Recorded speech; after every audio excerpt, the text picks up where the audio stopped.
சொர்க்கத்திலிருந்து ஒரு ஆடை வருது, அந்த ஆடையை உடுத்தி இருக்கிறாங்க.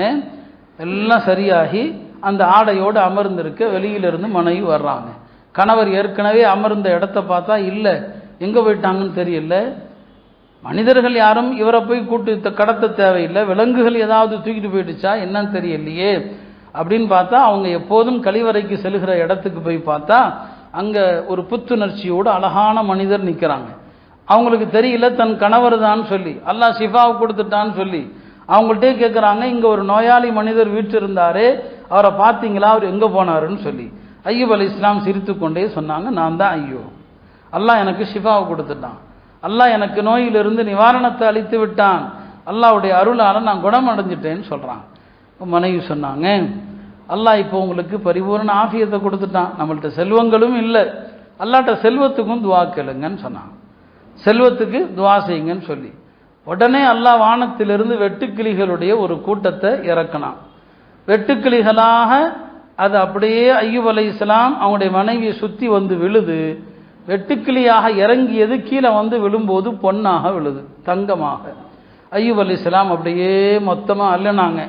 அல்லாஹ் கேட்டான், என்ன ஐயூபே, உலகத்தின் மீது அவ்வளவு பேராவலா, இப்படி இந்த தங்கத்தை அழுகிறேன்னு சொல்லி. அவங்க சொன்னாங்க, எல்லாம் நான் பேராசையால் அல்லவில்லை, இது உன்னுடைய அருள், லா கினா பி அன் ரஹ்மதிக், உன்னுடைய அருளை விட்டும் நான் தேவையற்றன் அல்லவே. அல்லாஹ்ட்ட இருந்து எதெல்லாம் நேராக வருதோ அதையெல்லாம் மனுஷன் ஒரு பேராசையோடு எடுக்கணும். பெருமானார் ஸல்லல்லாஹு அலைஹி வஸல்லம் அவங்க மழை பெஞ்சா உடம்ப அப்படியே கொண்டு போய் நினைப்பாங்க, சொல்லுவாங்க, ஹாதா ஹதீஸு அஹதிம் பிரப்பி, இது அல்லாஹ்ட்ட இருந்து நேரடியாக வருதுமா. அல்லாஹ்விடமிருந்து எதெல்லாம் நேரடியாக வருதோ அதன் மீது பேராசை கொள்ளலாம். இப்போ சொன்னாங்க ஐயூப் அலைஹிஸ்ஸலாம், இது உன்னுடைய ரஹமத்தின் மீது நான் தேவையற்றவன் அல்ல என்பதற்காக நான் இப்படி செய்கிறேன்னு சொன்னான். அல்லாஹ் தஆலா அவங்களுக்கு ஷிஃபாவையும் நிவாரணத்தையும் கொடுத்தான். அந்த நோயினுடைய காலத்தில் அல்லாஹ் மீது சற்றும் அதிருப்தி அடையல, ஒரு வார்த்தை கூட சொல்லலை முழுமையாக.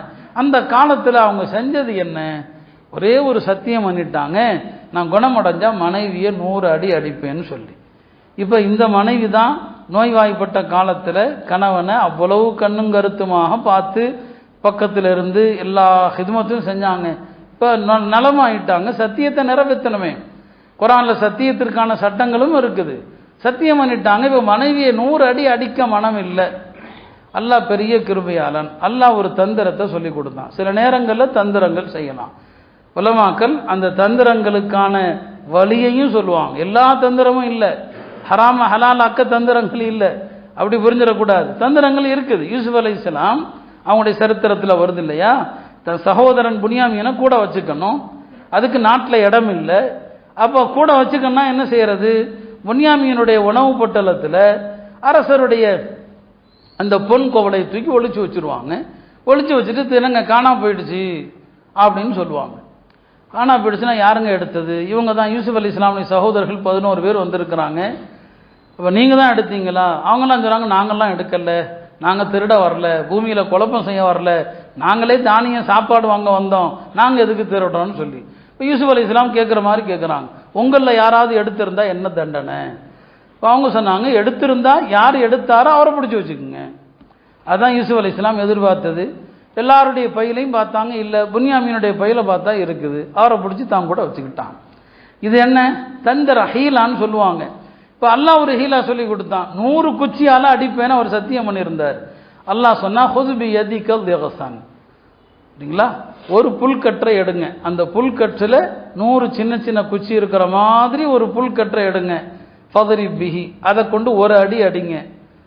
100 குச்சி இருக்கு இல்லையா, ஒரு அடி அடிங்க, 100 தடவை அடித்த மாதிரி. ஒலா தஹ்னஸ், உம்முடைய சத்தியம் முறியாது என்று அல்லாவே சொல்லி கொடுத்தான். அல்லாவே சொல்லி கொடுத்த தந்திரம் இது. பிறகு அல்லாஹ் சொல்லுவான், இன்னா வஜத்னாஹு சாபிரன், நாம் ஐயூப் அலைஹிஸ்ஸலாமை பொறுமையாளராக கண்டோம்.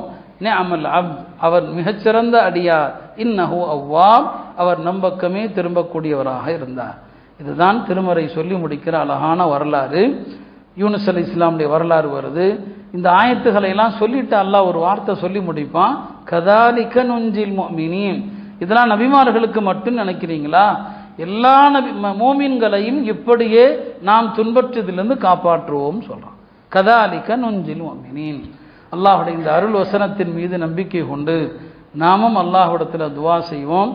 அய்யூப் அலைஹிஸ்ஸலாமுடைய சோதனையை நீக்கிய ரப்பே, இந்திய நாட்டில் நாங்களும் பெரும் துயரத்திற்குள்ளாக இருக்கிறோம். எங்களுடைய மார்க்கம் வழிபாடுகள் எல்லாமே பெரும் நெருக்கடிக்குள்ளாக இருக்கிறது. எங்களுடைய சோதனைகளை நீக்கி நிம்மதியை தருவாயாக, எங்களுடைய கஷ்டங்களை நீக்குவாயாக, ஆட்சியாருடைய உள்ளங்களை எங்களுக்கு சாதகமாக திருப்புவாயாக, இஸ்லாத்தின் மீதும் முஸ்லிம்கள் மீதும் அவர்களுடைய உள்ளத்தை நீ இலகச் செய்வாயாக.